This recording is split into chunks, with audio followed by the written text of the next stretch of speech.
afternoon. My name is Scott Lawrie, and standing with me is Ollie Merrill. We have both known Kevin about 35 years since joining the Sigma Phi Epsilon fraternity at Sacramento State University. We would like to thank Kevin's wife, Gina, his sisters, Colleen, Rosalind, and Sharon, and his children, Enrique and Maureen, for allowing us to participate in the remembrance of Kevin. We and the family are extremely grateful for the large showing from law enforcement, as well as his fraternity brothers and many other friends able to join us today. Kevin, being quite detail-oriented and always endeavoring to take the utmost care of everyone he encountered, ensured that none of us would be struggling to piece together and recount the important details of his life. He prepared much of this for us, outlining much of his own eulogy. I would like to honor Kevin's wishes by sharing his prepared words with you now. Hi, my name is Kevin Nishita, and I would like to tell you about myself. I was born July 1st, 1965, in Yuba City, California. My parents were involved in the farming industry for the greater part of my life. I grew up in a family with 4 sisters. My father died in 1977 when I was 12 years old. My mother never remarried and was in her late 90s when she passed just a couple years ago. My eldest sister is also deceased. I am currently married and have been since 2004. I have 2 kids and 3 grandchildren. I received my primary education at Terra Buena Elementary School, later attending Gray Avenue Intermediate and graduating from the Yuba City High School in 1983. I first attended Yuba College and then transferred to CSU Sacramento, commonly known as Sac State, and graduated in 1991 with a bachelor's degree in business marketing. While there, I became a member of Sigma Phi Epsilon fraternity, making many lifelong friends. No doubt many are here in attendance today.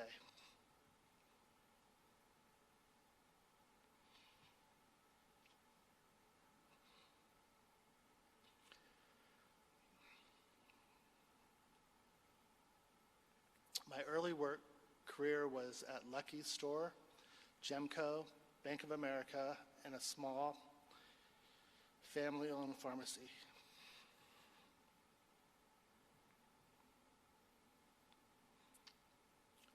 After college, I pursued a career in law enforcement by attending the Butte Law Enforcement Academy, graduating in May of 1993. One interesting thing about that is that Kevin actually put himself through the academy, which I thought was very honorable. My first job in law enforcement was with the Oakland Housing Authority Police Department, where I worked from 1993 to 1995. Shortly after becoming a police officer in 1994, I moved to the San Francisco Bay Area and have resided here ever since. I first served with the Hayward Police Department from 1995 to 2001 as a field training officer. From 2001 through 2012, I worked as a detective for the San Jose Police Department. Easily as important to me was the time I was able to spend also serving on the Police Association Board. In 2004, just a few years after starting with San Jose PD, I began the most important chapter of my life. I married Virginia, Gina. We have 2 children, Enrique, nicknamed Rocky, and Maureen, nicknamed Maui, along with 3 grandchildren. I completed my law enforcement career while with Coma Police Department. I began as a field trainer officer in 2012, and then later served as a detective, ultimately retiring as a sergeant in 2018. For approximately 4 of those years, I have served as the Police Association president, a very important highlight of my career. Additionally, I belong to the California Narcotics Officers Association, the California Peace Officers Association, and the Police Officers Research Association of California. I most recently began working as a private security company. I don't mean to leave anything out, but as of this reading, those highlights are yet to come. The person who has had the greatest impact on my life is my mother. She taught me right from wrong, taught me to work hard, and guided me to become a responsible adult. I am a member of the Mountain View Buddhist Temple. As some of you know, I have had some health issues after retiring. I deal with my condition with the Japanese word gaman. In mine, gaman roughly translates to mean perseverance. But I choose to reflect on its deeper cognitive meaning, enduring the seemingly unbearable with patience and dignity.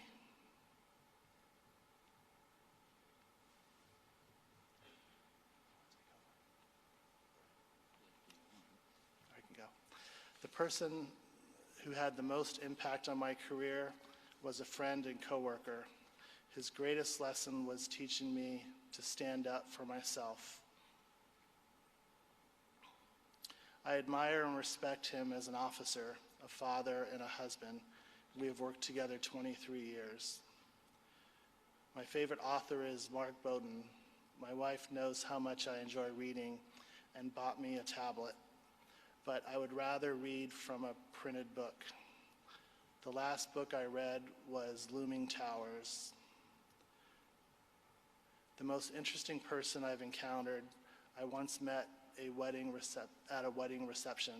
The person worked in the defense industry for a large defense contractor.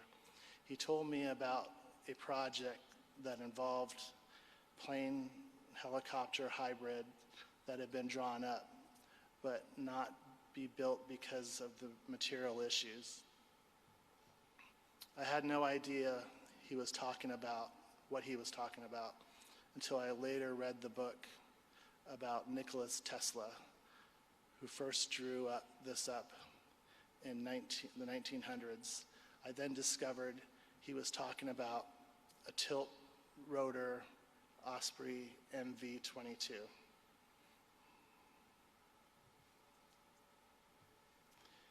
My favorite sports team is the San Francisco Giants.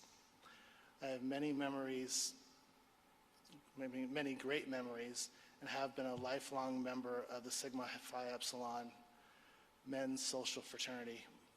Among my closest college friends are my brothers, Charles Nance, Tim Pewitt, John Butler, Ollie Merrill, Tavis Craigie, and myself. Both of my favorite police cars were from my Hayward PD days. These were vehicles number 301, which is a squareback 1990 Chevy Impala, and vehicle number 383, a squareback 1991 Ford Crown Victoria.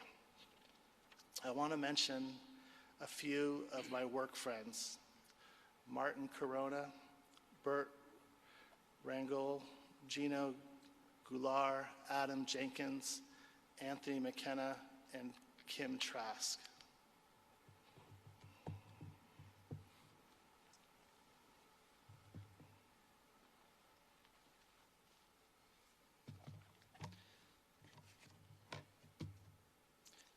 These prior statements ended what Kevin had outlined for us prior to his passing. Yet there were additional notes, really just random pieces of information that Gina had found that we are certain that he also wanted meant to be included. Not being police officers, we've done our best to phrase it and construct his intended meaning. And I ask that you please forgive any potential inaccuracies in our interpretation or mispronunciations that I might make in the names of the officers that he obviously held dear.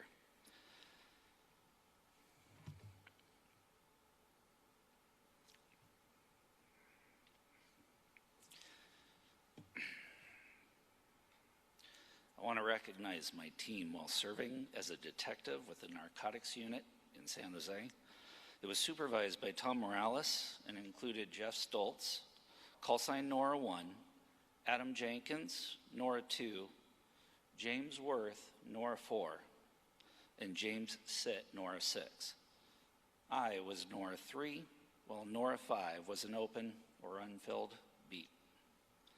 As part of Hayward's patrol team, I was 4 David 22, proudly serving alongside 4 Adam 34 Mike Strom, 4 Boy 71 Joe Riva, 4 Charles 82 Christine Ford, 4 David 21, which was Kenny Hedrick and his K9, 4 Edward 18 Bobby Kohler, 4 Frank Ron Ortiz and his K9, 4 George Eric Krim, 4 Henry 33 Mays Taylor, 4 Sam 17 Warren Darmstead, and 4 Sam 21 Daryl McAllister. Favorite unit? The Gang Investigations Unit, 2006 to 2008 Blue Team. Supervised by Neil Wilson and also comprised by Eric Grimes, Martin Corona, Burt Rangel, Frank Montoya, Rocky Zanato, and I. Favorite supervisors were Tom Morales of the San Jose Police Department and Daryl McAllister from Hayward PD. For all Kevin's fellow officers, and I guess anyone else in the Bay Area who might simply be hungry and just unsure where else to go, Kevin also wanted you to know what he considered to be the very best C7 locations around the Bay Area. For the rest of us not in blue, C7 translates to best lunch locations. So the Cardinal was his go-to in San Jose. In Hayward, he frequented 2 favorites, Caro's on Hesperian Boulevard at A Street and Casper's Hot Dogs on C Street. For his Oakland officers, he recommends Days Inn 98 and Edie's. And when you find yourselves in Alameda, eat at Nico's. Colma comrades, you might want to check out Lucky Chances and the Black Bear. Okay. So Kevin had also requested that Charles Nance, along with other close friends, have an opportunity to talk about his life today. Unfortunately, Charles is out of the country and cannot be here today, but he helped me to put together this eulogy and added some of his personal thoughts about Kevin. Charles wrote, I first met Kevin in 1987 while pledging the Sigma Phi Epsilon fraternity at Sac State. He was the first person I met and made an instant impression on me with his warm demeanor and his welcoming smile. Little did I know that day that Kevin would become one of my closest friends over 3 decades. One of Kevin's best qualities is that he genuinely cared about people. As many of you in this room will attest to, he would literally give you the shirt off his back to help a friend in need. Kevin was certainly there for me whenever I needed help, without question, many, many times. The motto of our fraternity is virtue, diligence, and brotherly love. Kevin Nishita exemplified each of these principles and demonstrated them in his daily life. I want to expand on a few of these principles as defined by the original creator. Virtue. I believe that the word virtue is an inclusive term, that it is not enough that I be merely passively virtuous. I must be positive on virtue's behalf. Therefore, I will stand aggressively for honesty in all walks of life, and I will speak cleanly, play cleanly, and live cleanly. Whenever I can, I will oppose lawlessness and vice. Kevin demonstrated virtue in his personal life every day as a husband, father, son, and brother. He pursued a virtuous career in law enforcement, helping to protect people and better his community every day. Diligence. The principle of diligence refers to holding yourself to high standards, for an organization cannot be greater than any one of its members. While I have never worked in law enforcement, I believe anyone that has worked with Kevin probably agrees. He was a diligent man, and all of the police departments that he served over his career were better for it. Brotherly love. Quoting from the original text, I believe that brotherly love must be given in order to be received, and that it cannot exist without triumph of the principles of virtue and diligence, for these are essential parts of it. Kevin loved his family.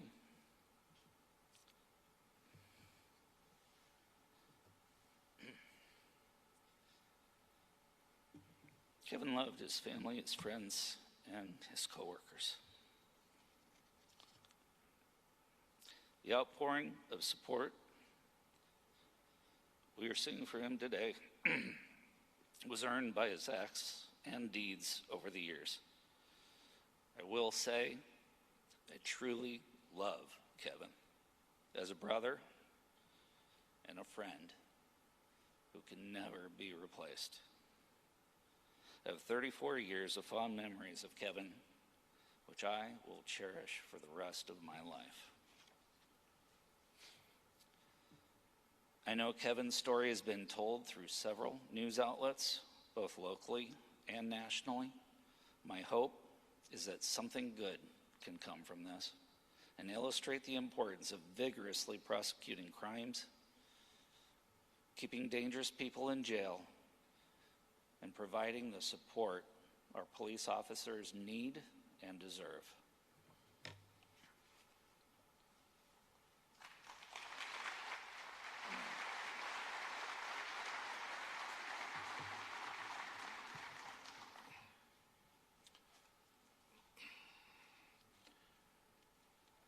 Kevin was a thoughtful, generous, and loyal, very reliable best friend.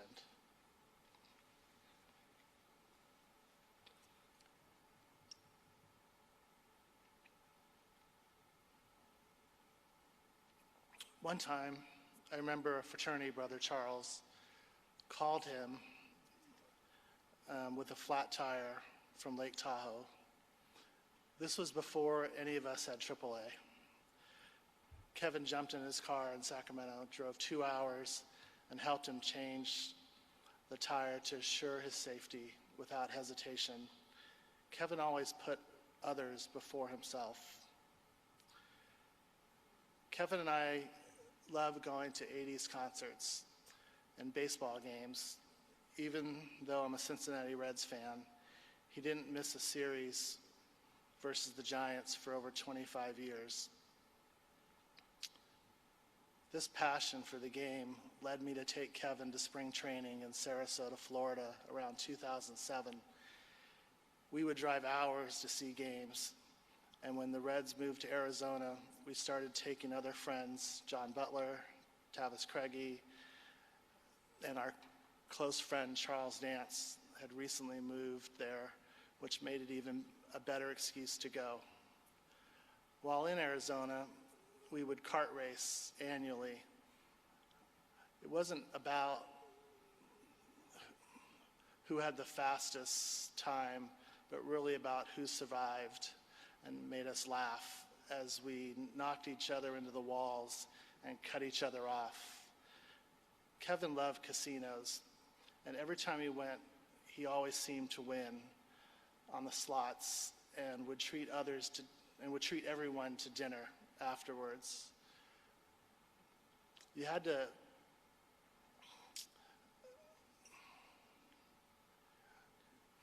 out-sneak Kevin for the check, since he would rarely let us chip in. Kevin loved Chinese food, and no matter where we went, we met up or traveled, we would always order our favorites: hot and sour soup, walnut shrimp, and house chow mein. Kevin would always order way too much. We would end up with 2 or 3 meals left over, but I always remembered that Kevin loved to snack. And he was kind of a midnight snacker, so I knew that those foods would always be well indulged. I cherished these meals with Kevin as we talked about so many subjects: work, family, friends, and where we would travel to next. One of our most memorable trips was to Cancun, where Kevin forgot to tell me that he and Gina couldn't swim. I had planned a few water activities, like floating down a river, and Kevin put on his life vest, and we went on our way. If I planned it, Kevin was game to go do it, and many times our other friends wouldn't hesitate either. This year, our highlights were whitewater rafting down the American River after winning a fraternity auction, and Kevin was situated in the middle so he wouldn't fall out. Kevin knew I loved the Dallas Cowboys and said, "We should go to a game in Dallas." I invited Tavis and his wife Melinda, and we had a great time at the JFK Memorial, Texas Rangers game, and the Cowboys versus Jaguars, where we were one of the first 10 people to walk in the stadium. He knew this brought his friends joy, which made him happy to be there. Since he retired, Kevin, Charles, and I would text daily about current events, sports, and other friends, and see what other friends were doing. Sadly, we had been texting 15 minutes before he was shot. We had just had lunch 3 days before, and catching up with him, I will never forget, making the drive across the Bay Area for those 2 hours with him. I miss so many things about him.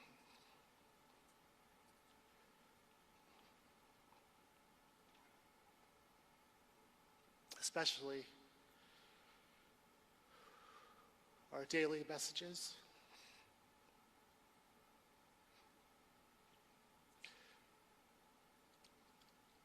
As one of our favorite fraternity drinking songs would say, "Here's to Kevin, he's a damn fine guy." Thank you.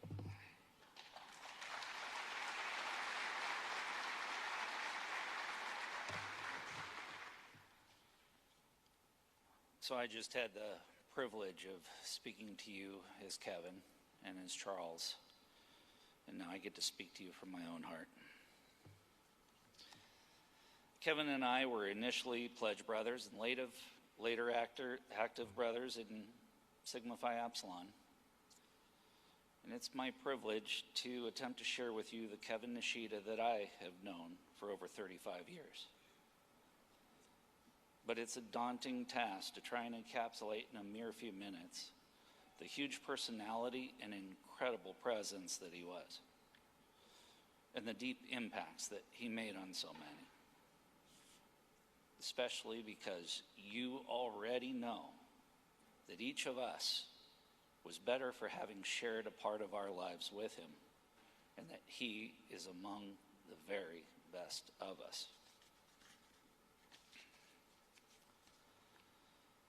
It's been estimated that there's about 170,000 words currently used in the English language, So which select words do I choose to best convey to you the man that he has always been?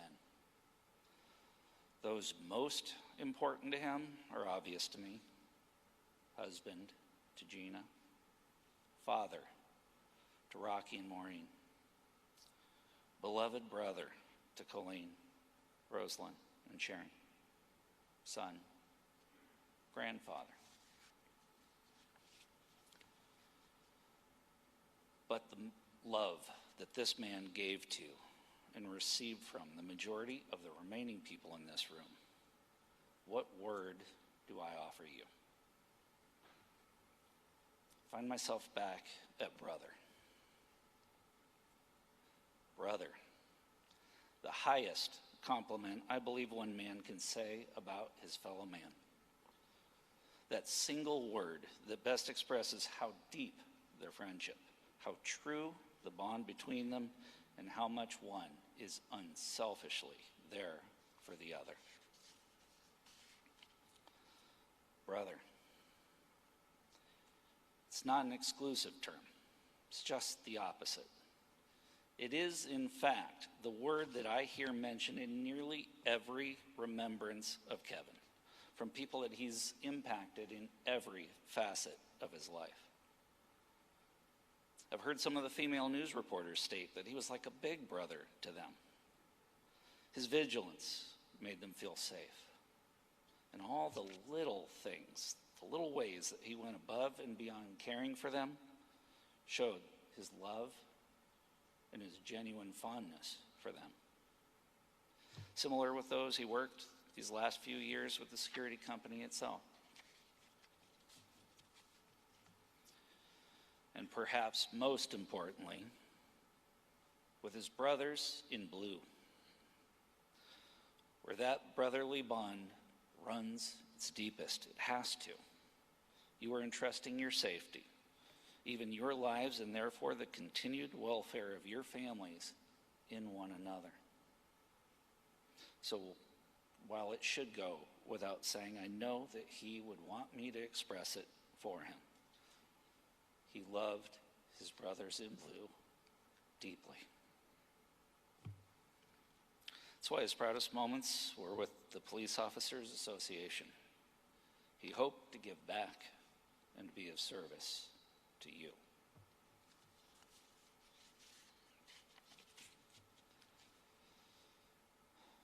See, the Kevin I knew was not likely different from the one that you knew. He has always been inclusive and extremely generous. The best that I can offer from my perspective relates to the uncanny intuitiveness of his generosity.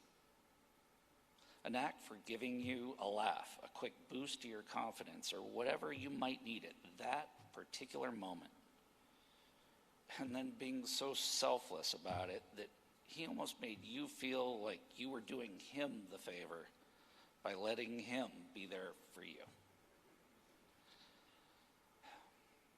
He has always been that quality person that we will always cherish for having come into our lives,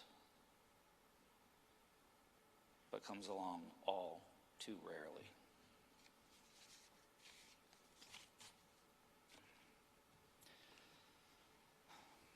Even in his loss, it is uncanny how he's able to reach all of us right now, to still provide that which we need the most.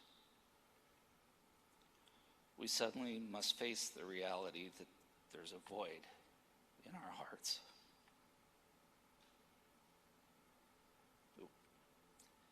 That we are each struggling. Knowing that we must somehow continue moving forward, even though we're now incomplete. So, once again, Big Brother Kevin intervenes, reconnecting all of his far-flung brothers and sisters to feel his love, and hopefully bring many of us that have allowed ourselves to drift apart a little too far back together again. He encourages us to share those pieces of ourselves perhaps too long missing from each other,